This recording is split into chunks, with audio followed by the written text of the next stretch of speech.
প্রতিদিন নাস্তা বানানোর সময় সন্ধ্যাবেলা বাচ্চারা এটা খাবে ওটা খাবে কত আবদার করে, কিন্তু আজকে আমার আম্মু বলতেছে আজকে আমি অন্য একটা পিঠা বানাবো যেটা বাচ্চারা নামও জানে না। যাই হোক, আমার মেয়ে তো বেশ পছন্দ করছে এই পিঠাটা। সে বলতেছে সে জীবনে ফার্স্ট টাইম এই পিঠাটা খাইছে, অনেক মজা হয়েছে। তো আমাদের নোয়াখালীর বাসায় এই পিঠাটাকে লটকা হাঁস পিঠা বলে, কেউ কেউ বা আবার জামাই পিঠা বলে। আপনাদের জেলায় কি পিঠা নামে পরিচিত অবশ্যই কমেন্ট করে জানাবেন।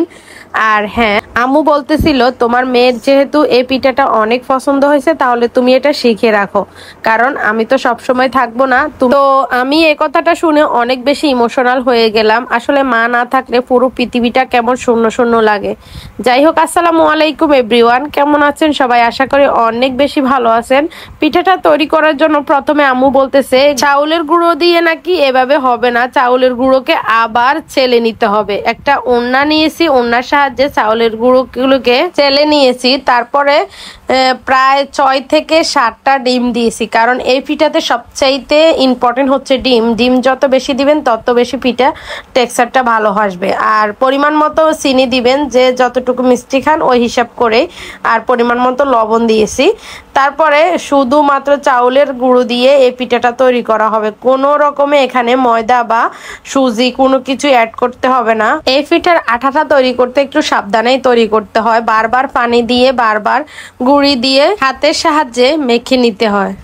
এই পিঠার আঠাটা একেবারে ঘনও হবে না, আবার একেবারে পাতলাও হবে না। টেক্সচারটা দেখলে বুঝতে পারতেছেন। এগুলাকে আরো পানি দেওয়া হবে, আস্তে আস্তে ভালোভাবে এগুলাকে মেখে নিতে হবে, স্মুথ করতে হবে যাতে কোনো আকারে চাকা চাকা না থাকে। যাই হোক, আমি চুলায় একটা কড়াই বসে দিয়েছি এবং অনেক বেশি তেল দিতে হবে পিঠাতে, কারণ এটা ডুবো তেলেই ভাজতে হবে। তো আমি চুলার হিটটা বাড়িয়ে দিয়ে পাক্কা 10 থেকে 15 মিনিটের মতো হাঁসটাকে হিট করে নিয়েছি। যাই হোক, প্রথমে 2-1 বার হবে না, তারপরে ঠিকভাবে হয়ে যাবে। দেখেন আমার প্রথম 2-1টা হয় নাই। এরপর যখন হাঁসটা হিট হয়ে আসবে, তেলটা বেশি গরম হয়ে আসবে, তখন চট করে আপনি একটা দিবেন একটা উঠাবেন, এই অবস্থা হয়ে যাবে। আমারও প্রথমে 2-1টা মিস হয়েছে। এরপরে আমার তেলগুলো যখন বেশি গরম হয়ে গেছে তখন হাঁসটাও হিট হয়ে গেছে। এখন সবগুলো পিঠা এক এক করে আমি দিয়ে দিচ্ছি, আবার উঠাইও নিচ্ছি। তো আমি যেহেতু কোনো সময় এই পিঠাটা তৈরি করিনি, তাই আমি এই পিঠার কিছুই জানি না। আমার আম্মু সব করছে, আমি শুধু এক সাইড দিয়ে পিঠাগুলোকে নেড়ে চেড়ে উঠাই নিচ্ছি। এটাই আমার কাছে মনে হয়েছে এই পিঠার সবচাইতে বড় কঠিন কাজ হচ্ছে এটাই, যে পিঠাটা চুটানো। প্রথম আমাদেরও 2-1টা ছুটতেছিল না, আমি তো ভাবছিলাম হবে না। যাই হোক, লাস্ট পর্যন্ত আমার পিঠার ফাইনাল লুক দেখতেই পাচ্ছেন।